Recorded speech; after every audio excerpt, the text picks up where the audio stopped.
දැන් මේ අද සාකච්ඡා කරන්න යන්නේ සෙකන්ඩ් යුනිට් එකට අදාළව පාස්ට් පේපර් ඩිස්කෂන් එක. හරිද? දැන් මේකෙදි වෙන්නේ 2019 ඉඳලා 2025 වෙනකම් පාස්ට් පේපර්ස් ටික යුනිට් වයිස් සාකච්ඡා කරන එක අපේ මේ ප්‍රෝග්‍රෑම් එකේදී වෙන්නේ. එතකොට 2019ට කලින් ඒවා අවුරුදු 2018 17 වගේ පේපර්ස් වල ඒවා අපි අ, පස්සේදී දෙවෙනි වීඩියෝ සීරීස් එකේ විදියට මේ අවුරුද්දට ගැලපෙන විදියට හදලා සාකච්ඡා කරන්න බලාපොරොත්තු වෙනවා. දැනට 2019 ඉඳලා 25 වෙනකම් පේපර්ස් ටිකේ පාඩමෙන් පාඩමට අදාළ ප්‍රශ්න ටික තමයි සාකච්ඡා කරගෙන යන්නේ. ඒ යටතේ පළවෙනි වීඩියෝ එක අපි කරා පළවෙනි පාඩමට අදාළ ප්‍රශ්න ටික 2019 ඉඳලා 2025 වෙනකම්. හරිද?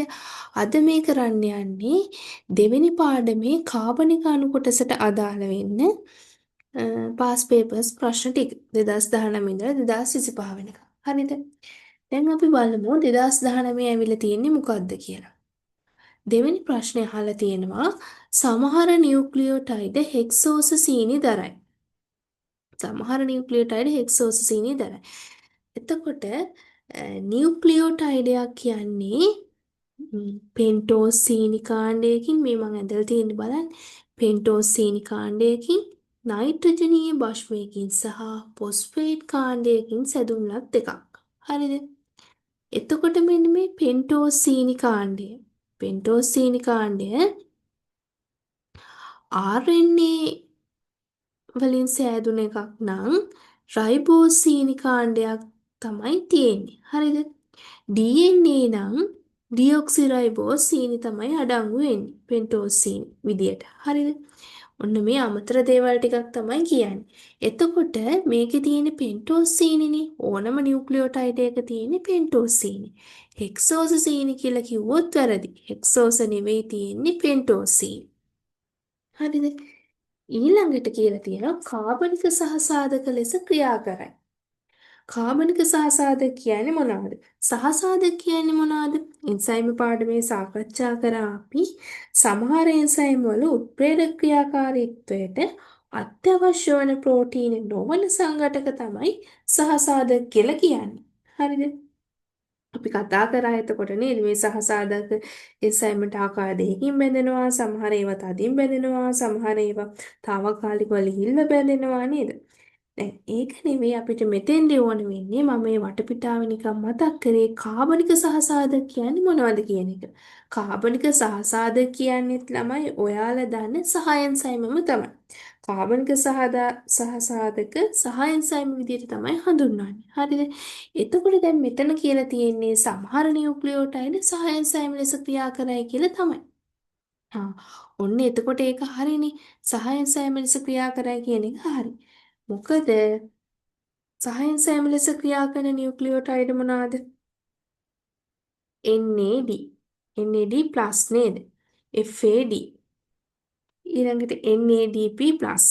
ඒ ඔක්කොම සහයන් සෑම විදියට ක්‍රියා කරන නියුක්ලියෝටයිඩ් වෙනවා. හරිද? ඊළඟට අපි මෙතෙන්දි තව දෙයක් මතක් කරගමු. නියුක්ලියික් අම්ල වලට අමතරව ජීවීන් තුල අඩංගු වන නියුක්ලියෝටයිඩ් මොනවාද කියලා. නියුක්ලියික් අම්ල වලට අමතරව ජීවීන් තුල අඩංගු වන නියුක්ලියෝටයිඩ්.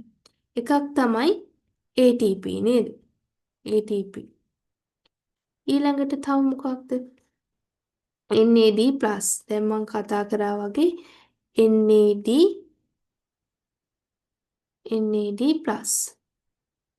ඊළඟට තව තියෙනවා NADP+. NADP+. හැබැයි FAD+ කියලා එකක් නෑ. ගොඩක් අය පේපර්ස් වල වලද්දලා ලියනවා FAD+ කියලා. FAD+ කියලා එකක් නෑ. FAD විතරයි. හරිද? FAD විතරයි. ඔන්න ඕවා තුන තමයි හතර තමයි නියුක්ලියික් අම්ල වලට අමතරව ජීවීන් තුල අඩංගු වන නියුක්ලියෝටයිඩ් වෙන්නේ. හරිද? දැන් මේවයි කෘත්‍යත් අපි මෙතෙන්දි මතක් කරගෙන යන්කෝ බලන්න. ATP වල කෘත්‍ය මොකක්ද? ATP වල කෘත්‍ය තමයි එයා සර්වත්‍ර ශක්ති වාහකය විදියට ක්‍රියා කරන්නේ නේද? හරි. ඊළඟට NAD+ වල කෘත්‍ය. NAD+, NADP+, FAD කියන තුනේම පොදු කෘත්‍ය තියෙනවා. මොකද්ද? සහායන් සෑම ලෙස ක්‍රියා කරයි කියන එකයි, ඉලෙක්ට්‍රෝන වාහකයක් ලෙස ක්‍රියා කරයි කියන එකයි. මේ දෙකම මේ තුනටම පොදුයි. ඔන්න එහෙනම් අපි එකපාර ගොඩක් ඒවා මතක තියාගත්තා. ඊළඟට NAD+ වල කෘත්‍යයක් තමයි ශ්වසනයේදී ඔක්සිකාරකයක් ලෙස ක්‍රියා කරනවා කියන එක. ඊළඟට NADP+ වල කෘත්‍යයක් තමයි ප්‍රභා සංශ්ලේෂණයේදී ඔක්සිකාරකයක් ලෙස ක්‍රියා කරනවා කියන එක. ඊළඟට FAD වල කෘත්‍යයක් තමයි ඔක්සිකාරකයක් ලෙස ක්‍රියා කරනවා කියන එක. ඔන්න ඔය තුන විතරයි අපිට මතක තියාගන්න තියෙන්නේ. හරිද? නැත්තම් අපිට කෙටියෙන්ම මතක තියාගන්න පුළුවන් NAD+, NADP+, FAD කියන තුනේම කෘත්‍ය වෙනවා සහායන් සෑම ලෙස ක්‍රියා කරයි සහ ඉලෙක්ට්‍රෝන වාහකයක් ලෙස ක්‍රියා කරයි කියන එක. NAD+ ශ්වසනයේදී ඔක්සිකාරකයක් ලෙස ක්‍රියා කරනවා. NADP+ ප්‍රභා සංශ්ලේෂණයේදී ඔක්සිකාරකයක් විදිහට ක්‍රියා කරනවා. FAD ඔක්සිකාරකයක් ලෙස ක්‍රියා කරනවා. මේ ටිකත් එතෙන්දිම මතක තියාගත්තා. ඊළඟට ඔන්න හරි උත්තරේ එතකොට වෙන්නේ මොකක්ද? කාබනික සහ සාධක ලෙස ක්‍රියා කරයි කියන එක තමයි හරි උත්තරේ වෙන්නේ. කාබනික සහ සාධක ලෙස ක්‍රියා කරයි. ඊළඟට එක්සෑම් ලෙස ක්‍රියා කරයි ඔක්සිජන් වාහක ලෙස ක්‍රියා කරයි නෙමෙයි ඉලෙක්ට්‍රෝන වාහක විදිහට තමයි ක්‍රියා කරන්නේ නේද? හරි. ඊළඟට ඔන්න 2019 ප්‍රශ්නෙත් හරි. ඊළඟට අපි යම් බලන්නේ 2020 ප්‍රශ්න මොකද්ද තියෙන්නේ කියලා.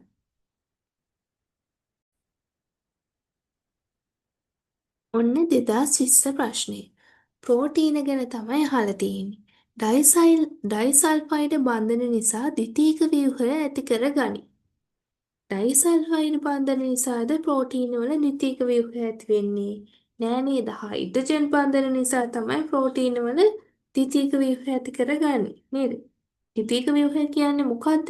ද්විතීයික ව්‍යුහය කියලා කියන්නේ එකම පොලිපෙප්ටයිඩ් දාමයක පිටකොන්දේ ඇති කාබොක්සිල් කාණ්ඩයේ ඔක්සිජන් පරමාණුව හා ඇමයිනෝ කාණ්ඩයට සම්බන්ධ හයිඩ්‍රජන් පරමාණු අතර ඇතිවන අන්ත අණුක.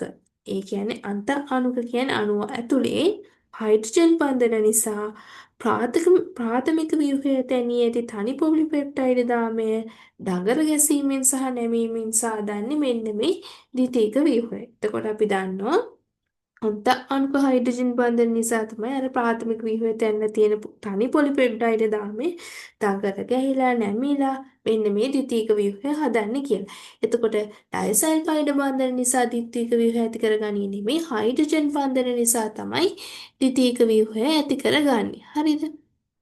ඊළඟට විවිධ ඇමයිනෝ අම්ල 26කින් සමන්විත වේ. 26කින් නෙමෙයි එකිනෙකට වෙනස් ඇමයිනෝ අම්ල 20කින් තමයි සමන්විත වෙන්නේ. එතකොට ප්‍රෝටීන වල මූලද්‍රව්‍ය සංයුතිය විදිහට carbon, hydrogen, oxygen, nitrogen, sulphur සහ ෆොස්ෆරස් වලින් සමන්විතයි.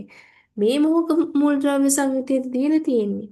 මොහොකවත් නෙවෙයි නේද? මේ දීලා තියෙන්නේ මේකේ ඔන්න සල්ෆර් නැති වුණා නම් අපිට ගන්න පුළුවන් නියුක්ලියික් අම්ල වල මූලද්‍රව්‍ය සංයුතිය කියලා.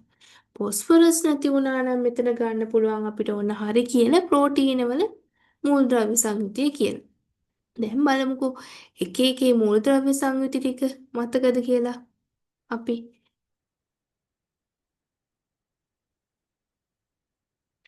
එකක් තමයි ඔන්න කාබෝහයිඩ්‍රේට්.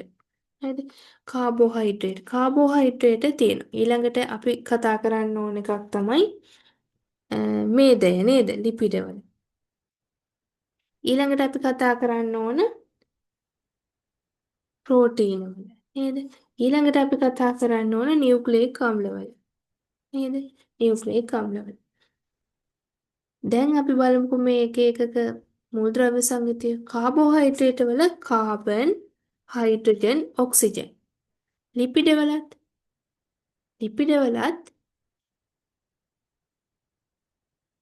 Carbon, hydrogen, oxygen. ප්‍රෝටීන වල කාබන්, හයිඩ්‍රජන්, ඔක්සිජන්, නයිට්‍රජන් සහ සල්ෆර්. හරිද? ඔන්න නියුක්ලියික් අම්ලවල කාබන්, හයිඩ්‍රජන්, ඔක්සිජන්, නයිට්‍රජන් සහ ෆොස්ෆරස්. හරිද? දැන් එතකොට මෙන්න මේ කාබෝහයිඩ්‍රේට වල කාබෝහයිඩ්‍රේට වල ළමයි කාබෝහයිඩ්‍රේට ගත්තහම කාබෝහයිඩ්‍රේට වල හයිඩ්‍රජන්ට ඔක්සිජන් අනුපාතය දෙකට එක වෙනවා. හරිද? හයිඩ්‍රජන්ට ඔක්සිජන් අනුපාතය දෙකට එක තමයි කාබෝහයිඩ්‍රේට වල. හැබැයි ලිපිඩ වල හයිඩ්‍රජන්ට ඔක්සිජන් අනුපාතය දෙකට එක නෙවෙයි. ලිපිඩ වල හයිඩ්‍රජන්ට ඔක්සිජන් අනුපාතය දෙකට එක නෙවෙයි. දෙකට එක නෙවෙයි ලිපිඩ වල. හරිද? ලිපිඩ වල එහෙනම් කොහොමද වෙන්නේ? හයිඩ්‍රජන් සංඛ්‍යාව වැඩි ඔක්සිජන් වලට වඩා ලිපිඩ වල. කාබෝහයිඩ්‍රේට වල ලිපිඩ වල මුල් ද්‍රව්‍ය සංයුතිය නම් සමානයි. හයිඩ්‍රජන් ඔක්සිජන් අනුපාතය කාබෝහයිඩ්‍රේට වල දෙකට එක වෙනවා. හැබැයි ලිපිඩ වල දෙකට එක වෙන්නේ නැහැ. හයිඩ්‍රජන් ප්‍රමාණය වැඩි. ඔන්න ඕක තමයි එතන තියෙන වෙනස. ඔන්න ඒ ටිකත් එතෙන්දී කතා කරා. ඊළඟට කියනවා ශාලක නිසා දුස්වාභාවීකරණය වේ. දුස්වාභාවීකරණය නොවේ කියලා. ඔන්න. ශාලක නිසා දුස්වාභාවීකරණය නොවේ. දුස්වාභාවීකරණය කියලා කියන්නේ මොකක්ද? දුස්වාභාවීකරණය කියලා කියන්නේ ප්‍රෝටීන් එක තියෙන දුර්වල රසායනික බන්ධන සහ අන්තර්ක්‍රියා වෙනස් වීමෙන් ප්‍රෝටීන් එක වූ විශිෂ්ට ත්‍රිමාණ හඩේ නැතිවීම තමයි දුස්වාභාවීකරණය කියලා කියන්නේ. මෙන්න මේ දුස්වාභාවීකරණයට බලපාන සාධක ටිකක් තියෙනවා. මොනවාද බලපාන කාරක ටික? මොනවාද ඒවා? ඉහළ උෂ්ණත්ව සහ අධිශක්ති විකිරණ. ප්‍රබල අම්ල ප්‍රබල බෂ්ම සහ අධික ලවණ සාන්ද්‍රණ. බැරලෝ කාබනික ද්‍රාවක සහ ශාලක. ඔන්න එතකොට මෙන්න මෙතන තියෙනවා ශාලක නිසා දුස්වාභාවීකරණය නොවේ කියලා. වැරදීනි ශාලක නිසා දුස්වාභාවීකරණය වෙනවා. ඊළඟට කියලා තියෙන ප්‍රෝටීන සම්බන්ධයෙන් ද්‍රව්‍ය පරිවහණයට දායක වේ කියලා. ද්‍රව්‍ය පරිවහණයට දායක වේ. ඔන්න ඒක හරිනේ මතක ඇතිනේ ප්‍රෝටීන වර්ග ගැන කතා කරද්දී පරිවාහක ප්‍රෝටීන ගැන. පරිවාහක ප්‍රෝටීන යටතේ තියෙන හිමොග්ලොබින් සහ මස්සු ඇල්බියුමින් මතක ඇතිනේ. අන්න ඒවා ද්‍රව්‍ය පරිවහණයට දායක වෙනවා. මතක ඇතිනේ හිමොග්ලොබින් වලින් මොකද්ද කරන්නේ? ඔක්සිජන් කාබන් ඩයොක්සයිඩ් පරිවහණය කරනවා. මස්සු ඇල්බියුමින් වලින් කරන්නේ මේද අම්ල පරිවහණය කරන එක. ඔන්න එතකොට මේකට උත්තරේ වෙන්නේ මොකද්ද? ද්‍රව්‍ය පරිවහණයට දායක වේ කියන එක. හරි නේද?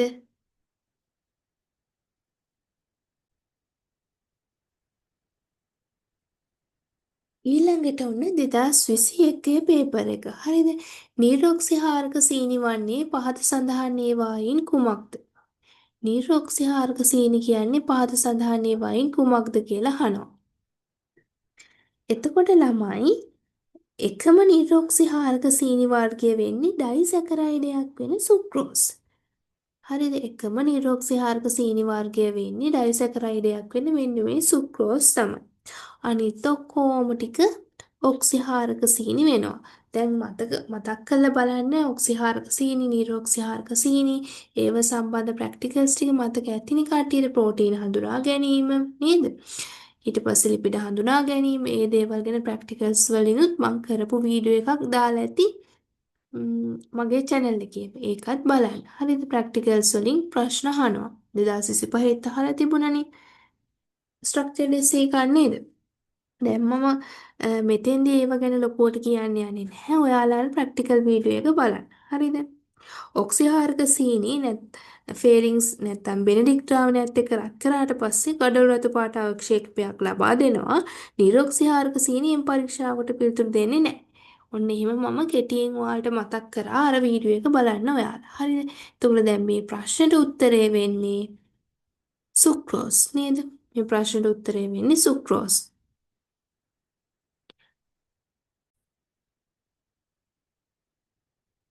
ඔන්න මේ 2022 ප්‍රශ්නය. හරිද? 2022 ප්‍රශ්නේ.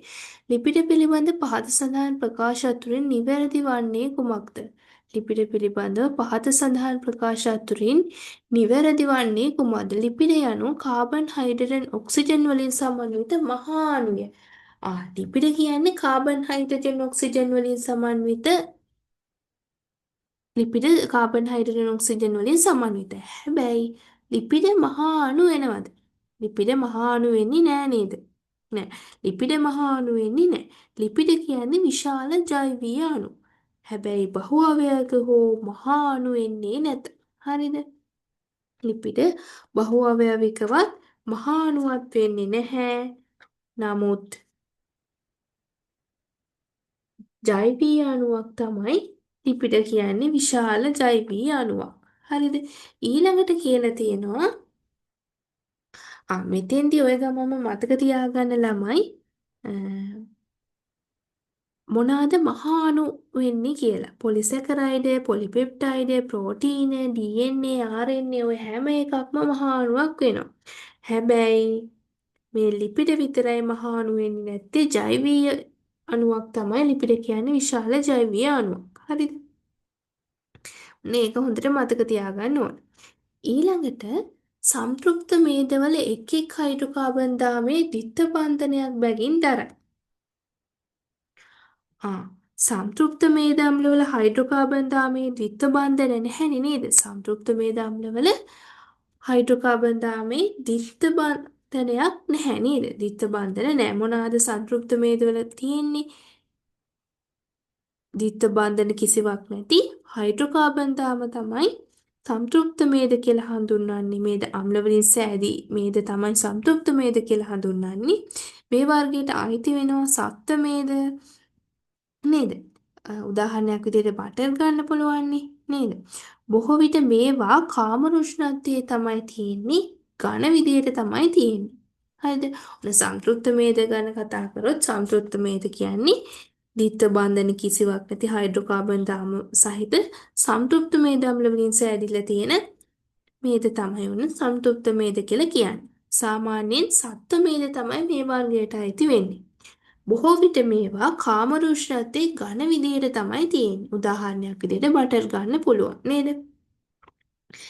ඔන්න අසන්තුෂ්ත මේද ගැන කතා කරාම අසන්තුෂ්ත මේදවල තමයි ද්විත්ව බන්ධන එකක් හෝ වැඩි ගණනක් සහිත හයිඩ්‍රෝකාබන් දාම සහිත අසන්තෘප්ත මේද අම්ල වලින් සෑදිලි මේද තමයි මෙන්න මේ අසන්තෘප්ත මේද කියලා හඳුන්වන්නේ. ශාකවල පවතින මේදේ මේ වර්ගයට අයිති වෙනවා. මේ බොහෝ විට කාම රුෂ්ණත්වයේ ද්‍රව විදියට තමයි තියෙන්නේ. එළවලු තෙල් තමයි උදාහරණයක් විදියට ගන්න පුළුවන්. හරිද? ඒ වගේම මෙතෙන්දී මම මතක් කරන්නම් අසන්තෘප්ත මේදය ගත්තහම ඒවා මේදාකාර දෙකක් තියෙනවා. මොනවාද? සිස් අසන්තෘප්ත මේදයයි ට්‍රාන්ස් අසන්තෘප්ත මේදයයි කියලා. හරිද? මෙන්න මේ සම්පෘක්ත මේදයි ට්‍රාන්ස් අසන්තෘප්ත මේදයි අධිකව පරිභෝජනය කරාට පස්සේ මොකද්ද වෙන්නේ? දමන බිත්ති ඝනවීම නැත්නම් ඇතරොස්ක්ලෙරෝසිස් සඳහා මේවා හේතු වෙනවා. හරිද? ඒක මතක තියාගන්න පුළුවන්. ට්‍රාන්ස් අසංකෘත මේදයයි සිස්ස සංකෘත මේදයයි අතරින් මොකද්ද මෙන්න මේ දමන බිත්ති ඝනවීම නැත්නම් ඇතරොස්ක්ලෙරෝසිස් සඳහා දායක වෙන්නේ කියන එක මතක තියාගන්න පුළුවන් ලේසි ක්‍රමයක් තමයි ට්‍රාන්ස් කියන එකෙන් ඔන්න ට්‍රාන්ස්පෝර්ට් වෙනවා දිව්‍ය ලෝකෙට මෙන්න මේ ට්‍රාන්ස් අසංකෘත මේදය වැඩිපුර ආහාරයට ගත්තොත්. ඔන්න ඒකෙන් ඒක මතක තියාගන්න පුළුවන්. ඊළඟට දැන් එතකොට මේ වාක්‍ය වැරදි නේද? සම්තෘප්ත මේදවල එක් එක් හයිඩ්‍රෝකාබන් දාමේ ද්විත්ව බන්ධනයක් බැගින් තරයි නෙවෙයි. අසන්තෘප්ත මේද කිව්වනම් ඔන්න හරි. මේද තැනීමේදී ග්ලිසරෝල් සහ මේද අම්ල හයිඩ්‍රජන් බන්ධන මගින් සම්බන්ධ වේ. මේද තැනීමේදී ග්ලිසරෝල් හා මේද අම්ල හයිඩ්‍රජන් බන්ධන මගින්ද සම්බන්ධ වෙන්නේ නැහැ. එස්ටර් බන්ධන මගින් තමයි සම්බන්ධ වෙන්නේ. නේද? මේද තැනීමේදී ග්ලිසරෝල් සහ මේද අම්ල සම්බන්ධ වෙන්නේ එස්ටර් බන්ධන මගින්. මෙන්න මේ එස්ටර් බන්ධන මගින් ට්‍රයිග්ලිසරෝල් එකක් හැදෙන විදිය අඳින්න මතක තියාගන්න ඕන. හරිද? මේ බන්ධන ටික අඳින්න මතක තියාගන්න ඕන. ස්ට්‍රක්චර් ඩෙසේ වල අහන්නත් ඉඩ තියෙනවා. ඔන්න ඒකත් මෙතෙන්දින් මතක් කරා මම. හරිද? ඊළඟට කියලා තියෙනවා ලිපිඩ වල හයිඩ්‍රජන්ට ඔක්සිජන් අනුපාතය දෙකට එකට වඩා වැඩිය. හයිඩ්‍රජන්ට ඔක්සිජන් අනුපාතය දෙකට එකට වඩා වැඩි. හරිනේ. නේද? හයිඩ්‍රජන් සාපේක්ෂව වැඩි ඔක්සිජන් වලට වඩා ඔන්න ඒක හරි. හරිද? ඊළඟට කියලා තියෙනවා පොස්ෆොලිපිඩ අණුවක පොස්ෆේට් කාණ්ඩ දෙකක් ඇත. පොස්පොලිපිඩ අණුවක් හැදෙන්නේ ඒ ග්ලිසරෝල් අණුවකට මේද අම්ල අණු දෙකක් හා පොස්පේට් කාණ්ඩයක් සම්බන්ධ වෙනවා. ඒ ග්ලිසරෝල් අණුවකට මේද අම්ල අණු දෙකක් හා පොස්පේට් කාණ්ඩයක් සම්බන්ධ වෙලා තමයි මෙන්න මේ පොස්ෆොලිපිඩ අණුවක් හැදෙන්නේ. නේද? පොස්ෆොලිපිඩ අණුවක් හැදෙන්නේ එන්නේ විදිහ. එතකොට මෙතන කියනවනේ පොස්පේට් කාණ්ඩ දෙකක් කියලා නෑ. පොස්පේට් කාණ්ඩ දෙකක් නෙමෙයි මේද අම්ල අණු දෙකක් තමයි සම්බන්ධ වෙන්නේ. පොස්පේට් කාණ්ඩ නම් එකයි. මෙතින්දි මම තව දෙයක් මතක් කරන්නම් පොස්පේට් කාණ්ඩය මගින් පොස්ෆොලිපිඩ අණුවට ඍණ ආරෝපණයක් ලබා දෙනවා කියලාත් ඔන්න මතක තියාගන්න. හරිද? ඔන්න එතකොට මේකට උත්තරේ වෙන්නේ ලිපිඩවල හයිඩ්‍රජන්ට ඔක්සිජන් අනුපාතය දෙකට එකට වඩා වැඩි කියන එක තමයි. මේක කලිනුත් කතා කරා නේද? ඔන්න ඕක තමයි ඒකට උත්තරේ වෙන්නේ. ඔන්න මම වටපිටාවේ දේවලුත් එක මතක් කරගෙන ගියා. ඒක. ඔන්න අපි ඊළඟට කතා කරන්න යන්නේ 2024 පේපර් එක. හරිද? 2024 පේපර් එකේ දෙවෙනි ප්‍රශ්නය අහලා තියෙනවා කාබෝහයිඩ්‍රේට් පිළිබඳ පහත සඳහන් ප්‍රකාශ අතුරින් නිවැරදි වන්නේ කුමක්ද කියලා. හරිද? පළවෙනි එක ග්ලූකෝස් අණු දෙකක් අතර සිදුවන සංගණන ප්‍රතික්‍රියාව මගින් නිරොක්සිහාරක සීනි අණුවක් සෑදේ. ග්ලූකෝස් අණු දෙකක් අතර සිදුවන සංගණන ප්‍රතික්‍රියාවක් මගින් හැදෙන්නේ නිරොක්සිහාරක සීනි අණුවක්ද? නෑ නේද? නිරොක්සිහාරක සීනි අණුව මොකද්ද? සුක්‍රෝස්නේ නේද? නිරොක්සියාර සීනි ආකාරයක් වෙන මෙන්න මේ සුක්‍රෝස් හැදෙන්නේ ග්ලූකෝස් අණු දෙකක් අතර සිදුවන ප්‍රතික්‍රියාවකින් නෙවෙයිනේ. ග්ලූකෝස් අණුවකුයි ෆ්‍රුක්ටෝස් අණුවකුයි එකතු වෙලා තමයි ග්ලූකෝස් එකයි ෆ්‍රුක්ටෝස් එකයි එකතු වෙලා තමයි හැදෙන්නේ. ග්ලූකෝස් එකයි ෆ්‍රුක්ටෝස් එකක් එකතු වෙලා තමයි හැදෙන්නේ මෙන්න මේ නිරොක්සියාරක සීනි අණුව. මොකද්ද? සුක්‍රෝස් එක නේද? හරි. එතකොට මෙන්න මේ ග්ලූකෝස් අණු දෙකක් එකතු වෙලා හැදෙන්නේ මොකද්ද? ග්ලූකෝස් අණු දෙකක් එකතු වෙලා හැදෙන්නේ ඔක්සිහාරක සීනි ආකාරයක් වෙන මෝල්ටෝස් නේද? ග්ලූකෝස් අණු දෙකක් එකතු වෙලා හැදෙන්නේ මොකක්ද? ඔක්සිහාරක සීනි ආකාරයක් වෙන මෝල්ටෝස් තමයි ඔන්න ඒකෙන් හැදෙන්නේ. ඔන්න එතකොට මේ ප්‍රකාශය වැරදි. ඊළඟට ගැලැක්ටෝස් යන කීටෝස් සීනි වර්ගයකින් නෑනේ ගැලැක්ටෝස් කියන්නේ කීටෝස් සීනි වර්ගයක් නෙමෙයි. ග්ලූකෝස් හා ගැලැක්ටෝස් කියන්නේ ඇල්ඩෝස් සීනි ආකාර. තේරුණාද? මොනවාද ඇල්ඩෝස් සීනි ආකාර වෙන්නේ? ඇල්ඩෝස් සීනි ආකාර වෙන්නේ ඇල්ඩෝස් සීනි ආකාර තමයි ඔන්න ඇල්ඩෝස් සීනි ආකාර තමයි ඇල්ඩෝස් සීනි ආකාර ග්ලූකෝස් සහ ගැලැක්ටෝස්. හරිද? ග්ලූකෝස් සහ ගැලැක්ටෝස් තමයි ඇල්ඩෝස් සීනි ආකාර වෙන්නේ. එතකොට ෆ්‍රුක්ටෝස් තමයි කීටෝස් සීනි ආකාරයක් වෙන්නේ. කීටෝස් සීනි ආකාරයක් වෙන්නේ මොකක්ද? ෆ්‍රුක්ටෝස් තමයි ඔන්න කීටෝස් සීනි ආකාරයක් වෙන්නේ. එතකොට මේ ප්‍රකාශයත් ඔන්න වැරදි. හරිද? ගැලැක්ටෝස් and කීටෝස් සීනි වර්ගය කියන එකත් ඔන්න වැරදි. ඊළඟට කියනවා ග්ලූකෝසැමීන් දිලීරවල සංචිත සංඝටකවල තැනුම් ඒකකයකි. දිලීරවල සංචිත පොලිසැකරයිඩ් ආකාරය වෙන්නේ මොකද්ද? ග්ලයිකෝජන් නේ. දිලීරවල සංචිත සංඝටකවල සංචිත පොලිසැකරයිඩ් ආකාරය වෙන්නේ ග්ලයිකෝජන්. හරිද? ඒකේ තැනුම් ඒකකය වෙන්නේ එතකොට ග්ලූකෝස්. හරිද? ග්ලූකෝසැමීන් බහුවර්ගණයෙන් සෑදෙන කයිටීන් දිලීරවල ව්‍යුහමය පොලිසැකරයිඩ් ආකාරයක් වෙනවා. හරිද? දිලීරවල ව්‍යුහමය පොලිසැකරයිඩ් ආකාරයක් තමයි මෙන්න මේ ග්ලූකෝසැමීන් බහුවර්ගණයෙන් සෑදෙන කයිටීන්. හරිද? එතකොට මේ ප්‍රකාශයත් අසත්‍ය වෙනවා. ඒක තේරුණාද? දිලීරවල සංචිත අපි දන්නවනේ සංචිත පොලිසැකරයිඩයි ව්‍යුහමය පොලිසැකරයිඩයි කියලා ආකාර දෙකක් තියෙනවා කියලා. සංචිත පොලිසැකරයිඩ් ආකාරයක් තමයි මෙන්න මේ ග්ලයිකෝජන් කියන්නේ. මෙතන සංචිත සංඝටකයක් විදියට ග්ලූකෝසැමීන් දීලා තියෙනවනේ. එතකොට ඒක වැරදි. හරිද?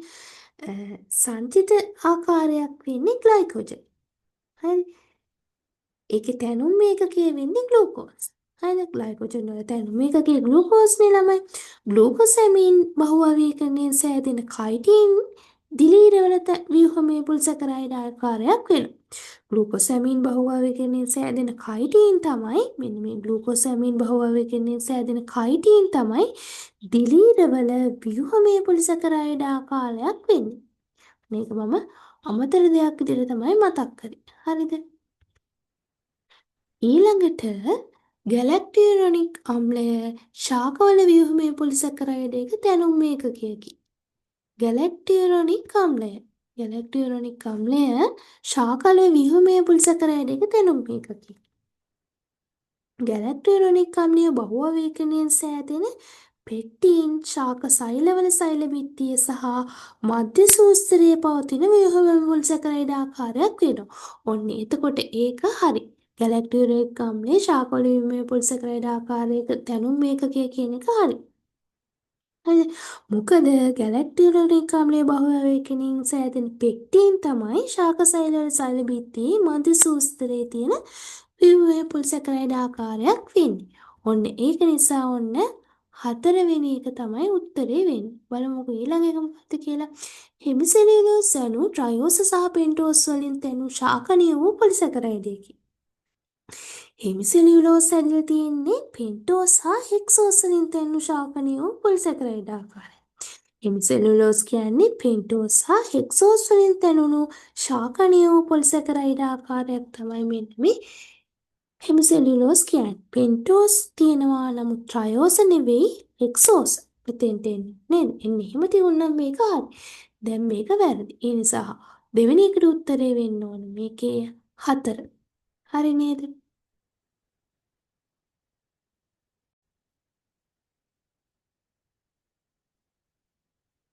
ඔන්න 2025 ප්‍රශ්නේ. හරිද? මේ දැන් විවිච්ච විභාග ප්‍රශ්නේ. RNA වර්ග සහ ඒවායේ ලක්ෂණ පිළිබඳ පහත් සඳහන් සංකලන අතුරින් නිවැරදි වන්නේ කුමක්ද කුමන ඒවාද? ඔන්න RNA වර්ග ටික ගැන තියෙනවා. mRNA, tRNA, rRNA. හරිද? දැන් මේකෙදි මම අහන්නම්කෝ ඔයාලගෙන් කුඩාම RNA වර්ගය මොකක්ද කියලා. කුඩාම RNA වර්ගය කියලා ඇහුවොත් අපෙන් කුඩාම RNA වර්ගය වෙන්නේ tRNA. නේද? කුඩාම RNA වර්ගය වෙන්නේ tRNA. කොහොමද ඒක අපි මතක තියාගන්නේ? tiny කියන එකෙන්. ඔන්න. ඒක මේ මතක තියාගන්න කියප එකක්. හරිද? මතක තියාගන්න කියප එකක් තමයි මේ. tiny කියන එකෙන් t අකුරෙන් අපිට මතක තියාගන්න පුළුවන්. ඔන්න කුඩාම RNA වර්ගේ මේක කියලා. හරිද? ඊළඟට මම ඇහුවොත් පණිවිඩකාරක RNA වර්ගේ. messenger RNA. මේක තමයි සෛල තුල අඩුවෙන්ම පවතින RNA වර්ගය වෙන්නේ. ඒක අපිට මතක තියාගන්න පුළුවන් මෙන්න මේ මිනිමම් කියන එකේ. හරිද? මිනිමම් කියන වචනයෙන් මතක තියාගන්න පුළුවන් ළමයි. නේද? මිනිමම් කියන එකෙන් මතක තියාගන්න පුළුවන්. මෙන්න මේ M අකුරෙන් සෛල තුල අඩුවෙන්ම පවතින RNA වර්ගය වෙන්නේ මෙන්න මේ mRNA කියන එක. හරිද? rRNA කියන්නේ රයිබෝසෝමීය RNA. අර දෙකට මම මතක තියාගන්න කෙටි ක්‍රමයක් තමයි ඔන්න කියලා දුන්නේ. හරිද? ඊළඟට බලමු මේක. mRNA වලට දීලා තියෙනවා නෂ්ටි ප්ලාස්මයේ සිට ප්‍රෝටීන සංශ්ලේෂණය සිදුවන ස්ථානයට ප්‍රවේණික තොරතුරු පරිවහනය කරයි. රේඛීය අණුවකි. mRNA කියන්නේ රේඛීය අණුවක් තමයි. හරි මේ කියලා තියෙන එක හරිය නේද? නෂ්ටි ප්ලාස්මයේ ඉඳලා ප්‍රෝටීන සංශ්ලේෂණය සිදුවන ස්ථානයට ප්‍රවේණික තොරතුරු පරිවහනය කරන්නේ මෙන්න මේ mRNA එක තමයි. ඊළඟට tRNA ගැන දීලා තියෙනවා ප්‍රෝටීන සංශ්ලේෂණය සිදුවන ස්ථානයට ඇමයිනෝ අම්ල පරිවහනය කරයි සංකීර්ණ අක්‍රමවත් අණුවකි. tRNA වලින්ද කරන්නේ ප්‍රෝටීන සංශ්ලේෂණය සිදුවන ස්ථානයට ඇමයිනෝ අම්ල පරිවහනය කරන එක. නෑනේ නේද? ප්‍රෝටීන් සංශ්ලේෂණය සිදුවන ස්ථානයට ඇමයිනෝ අම්ල පරිවහනය කරන්නේ tRNA තමයි.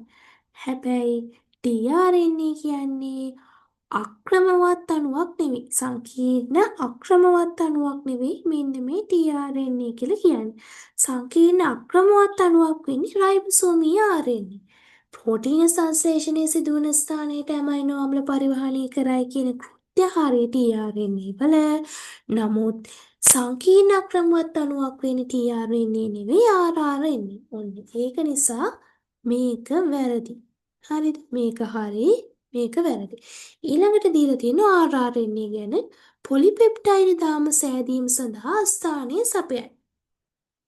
RNA වලින් පොලිපෙප්ටයිඩ් දාම සෑදීමට ස්ථාන සපයනවා තමයි. ඔන්න ඒක හරි. මේක හරි. හැබැයි පුඩු තුනක් සහිත අණුවක් වෙන්නේ tRNA. හරිද? පුඩු තුනක් සහිත අණුවක් වෙන්නේ tRNA. ඔන්න ඒක නිසා ඒකත් වැරදි. එතකොට දැන් ළමයි tRNA වල කෘත්‍ය විදියට ප්‍රෝටීන සංශ්ලේෂණය සිදුවන ස්ථානයට ඇමයිනෝ අම්ල පරිවහනය කරයි කියන එක ඔන්න හරි. හරිද? ඒක හරි. ඒක හරි. හැබැයි සංකීර්ණ අක්‍රමවත් අණුවක් කියන එක වැරදි. සංකීර්ණ අක්‍රමවත් අණුවක් වෙන්නේ කවුද? සංකීර්ණ අක්‍රමවත් අණුවක් වෙන්නේ සංකීර්ණ අක්‍රමවත් අණුවක් කියන එක වැරදි. සංකීර්ණ අක්‍රමවත් අණුවක් වෙන්නේ මෙන්න මේ RRNA. හරිද? මෙන්න මේ RRNA. ඊළඟට පොලිපෙප්ටයිඩ් තෑම සෑදීම සඳහා ස්ථාන සපයයි කියන එක RRNA වලට හරි. හැබැයි පුඩු තුනක් සහිත අණුවක් කියන එක වැරදි. හරිද? ඔන්න ඔහොම තමයි මේ ටික අපි සාකච්ඡා කරන්නේ කාබනික අණු ගැන තිවිච්ච ප්‍රශ්න ටික ඔක්කොම සාකච්ඡා කරලා ඉවරයි. එතකොට මේකට උත්තරේ වෙන්නේ මොකක්ද? mRNA ඒ කියන්නේ ඒක නේද? මෙන්න මේක තමයි උත්තරේ වෙන්නේ. හරිද? එතකොට ළමයි දැන් සංකීර්ණ අක්‍රමවත් අණුවක් කියන එක අයිති වෙන්නේ RRNA වලට නේද? සංකීර්ණ අක්‍රමවත් අණුවක් කියන්නේ RRNA, පුඩු තුනක් සහිත අණුවක් කියලා කියන්නේ tRNA. හරිද? මේකත් ඔන්න පැහැදිලි ඇති කියලා හිතනවා. හරි නේද?